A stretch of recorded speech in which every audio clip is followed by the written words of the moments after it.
Wow! Gaano ba kayo kalapit mag-usap pati yung amoy niya kumapit na sa'yo? Ma, baby.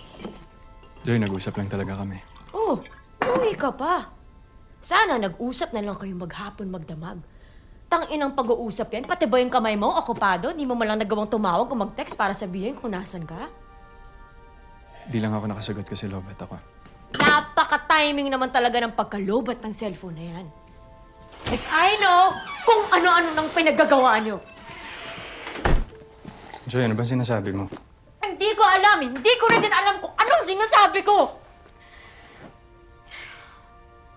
Bakit ganyan ang iniisip mo? Anong gusto mong isipin ko? Nagtitigan lang kayo? Kumain lang kayo? Nagkape? Nagkamustahan?